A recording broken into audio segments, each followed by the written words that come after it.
مسیح یسوع کے بابرکت و تامن اور جلالی نام میں آپ سبوں کی سلامتی ہو۔ عزیزو، آج ہم کلام مقدس میں سے پڑھیں گے اور سیکھیں گے یروشلم میں شاہانہ داخلہ۔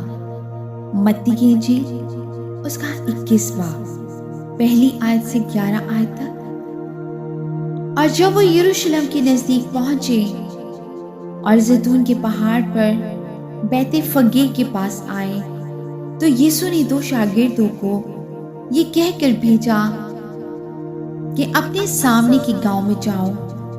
وہاں پہنچتے ہی ایک گدھی بندھی ہوئی اور اس کے ساتھ بچہ پاؤ گے، انہیں کھول کر میرے پاس لے آؤ۔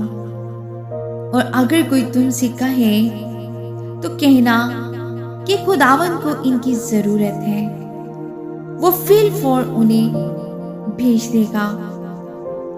یہ اس لیے ہوا کہ جو نبی کی معرفت کہا گیا تھا وہ پورا ہو کہ سیون کی بیٹی سے کہو کہ دیکھ، تیرا بادشاہ تیرے پاس آتا ہے، وہ حلیم ہے اور گدھے پر سوار ہے، بلکہ لادو کے بچے پر شاگردوں نے جا کر جیسا یسوع نے ان کو حکم دیا تھا ویسا ہی کیا، اور گدھی اور بچے کو لا کر اپنے کپڑے ان پر ڈالے اور وہ ان پر بیٹھ گیا۔ اور بھیڑ میں کے اکثر لوگ اپنے کپڑے راستے میں بچھائے اور انہیں درختوں سے ڈالیاں کاٹ کر راہ میں پھیلائیں، اور بھیڑ جو اس کے آگے آگے جاتی اور پیچھے پیچھے چلی آتی تھی پکار پکار کر کہتی تھی، ابن داؤد کو ہوشنا، مبارک ہے وہ جو خداوند کے نام پر آتا ہے، عالم بالا پر ہوشنا۔ اور جب یروشلم میں داخل ہوا تو سارے شہر میں ہلچل پڑ گئی اور لوگ کہنے لگے، یہ کون ہے؟ بھیڑ کے لوگوں نے کہا، یہ گلیل کے ناصرت کا نبی یسوع ہے۔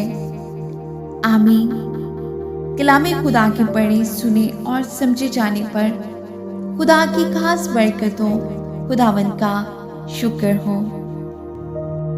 عزیزو، آج ہم کلام مقدس پر غور کریں گے۔ شاہ جلال کا حلیم استقبال اور ہماری روحانی پکار۔ عزیزو، پام سنڈے محض ایک تاریخی جلوس نہیں بلکہ خدا کے اس عظیم منصوبے کا اظہار ہے، جہاں جلال کا بادشاہ خادم کی صورت میں ظاہر ہوا۔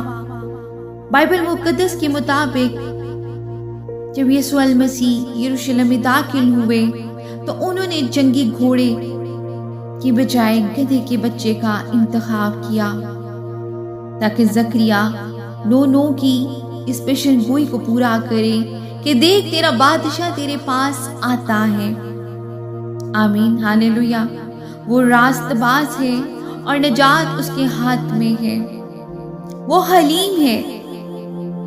عزیزو، یہ حلیمی ہمیں سکھاتی ہے کہ خدا کی بادشاہی دنیاوی جاہو جلال میں نہیں بلکہ شکستہ دلوں میں بستی ہے۔ عزیزو، لوگوں نے اپنے کپڑے اور کھجور کی ڈالیاں جو فتح اور پاکیزگی کی علامت ہے راستے میں بچھائے، جو اس بات کا روحانی اقرار تھا کہ وہ اپنی انا اور زندگی کا اختیار مسیح کے قدموں میں ڈال رہے ہیں۔ بھیڑ کا نعرہ ابن داؤد کو ہوشنا، مبارک ہے وہ جو خداوند کے نام سے آتا ہے۔ متی کی انجیل 9:21 دراصل روح کی وہ پکار تھی جو نجات کی طالب تھی۔ ہوشنا کا مطلب ہے اب ہمیں بچا لے۔ آج ہمارے لیے یہ پیغام ہے کہ ہم اپنے دلوں کے دروازے کھولیں تاکہ جلال کا بادشاہ داخل ہو سکے۔ آمین، ہاللویا۔ جیسا کہ زبور 7:24 میں لکھا ہے کہ آئے پھاٹکو اپنے سر اونچے کرو تاکہ جلال کا بادشاہ داخل ہو۔ پام سنڈے ہمیں دعوت دیتا ہے کہ ہم مسیح کا استقبال نہ صرف زبان سے بلکہ روح اور سچائی سے کرے، تاکہ وہ ہمیں گناہ کی غلامی سے نکال کر ابدی زندگی کی فتح عطا کرے۔ آمین، ہلیلویا۔ عزیزو، آج کے کلام کے وسیلہ سے خداوند آپ کو اور مجھے برکت دے، اور ہم سب کلام کے پڑھنے یا سننے والے محض نہ بنے، ہم کلام پر عمل کرنے والے بنے۔ آمین۔ آئیے عزیزو، خداوند کا شکر ادا کریں آج کے خوبصورت کلام کے لیے۔ آئے قادر مطلق، اصلی اور ابدی خدا، زمین و آسمان کے خالق اور مالک اور تمام کائنات کے خالق، ہم تیرے پاک اور مقدس نام کی حمد و ثنا کرتے ہیں۔ خداوند، آج کے اس مبارک اتوار کی اس پاک صبح ہم تیرے حضور نہایت عاجزی کے ساتھ سرنگوں ہیں اور تیری بے پناہ محبت کا شکر ادا کرتے ہیں جو تو نے اپنے اکلوتے بیٹے یسوع مسیح کے وسیلہ سے ہم پر ظاہر کی۔ آئے باپ، ہم تیرا شکر کرتے ہیں کہ تو نے ہمیں یہ دن دکھایا کہ ہم اس عظیم عالیشان لمحے کی یاد منا سکیں، جب جلال کا بادشاہ، صلح کا شہزادہ اور ہمارا نجات دہندہ یسوع مسیح یروشلم کی گلیوں میں ایک فتح کے ساتھ داخل ہوا۔ آئے خداوند یسوع، ہم تیرے اس حلیمی اور عاصی کو سلام پیش کرتے ہیں کہ تو نے جنگی گھوڑوں اور دنیاوی جاہ جلال کو ٹھکرا کر ایک گدھے کے بچے کی سواری کو پسند کیا، تاکہ تو ہمیں سکھا سکے کہ تیری بادشاہی اس دنیا کی نہیں بلکہ روح اور سچائی کی بادشاہی ہے۔ خداوند، ہم تیرے حضور آج وہی نعرہ بلند کرتے ہیں جو یروشلم کی بھیڑ نے لگایا تھا کہ ابن آدم، ابن داؤد کو ہوشنا، مبارک ہے وہ جو خداوند کے نام سے آتا ہے۔ آئے پاک خدا، ہوشنا، ہمیں اب نجات دے، اور آج ہم اپنی زندگیوں، اپنے خاندانوں اور اپنے عزیزوں کے لیے تجھ سے وہی نجات مانگتے ہیں۔ ہم دعا کرتے ہیں کہ جس طرح یروشلم کے لوگوں نے اپنے کپڑے اور کھجور کی ٹہنیاں تیرے راستے میں بچھائی، ہم بھی اپنی انا، اپنا غرور، اپنی تمام تر انسانی خواہشات اور اپنی زندگی کے تمام بوجھ تیرے قدموں میں بچھا دیں، تاکہ تو ہماری زندگی کے ہر راستے پر حکمرانی کرے۔ آئے پاک روح، ہم تجھ سے التجا کرتے ہیں کہ ہمارے دلوں کو اپنے پاک لہو سے دھو کر پاک و صاف کر دے، تاکہ ہمارا وجود تیرا ایک زندہ آباد بن سکے۔ ہم دعا کرتے ہیں ان تمام لوگوں کے لیے جو آج بیمار ہیں، جو اسپتالوں میں ہیں یا گھروں میں تکلیف میں ہیں۔ آج شفا دینے والے خدا، تو اپنا برکت والا ہاتھ ان پر رکھ اور انہیں مکمل تندرستی عطا کر۔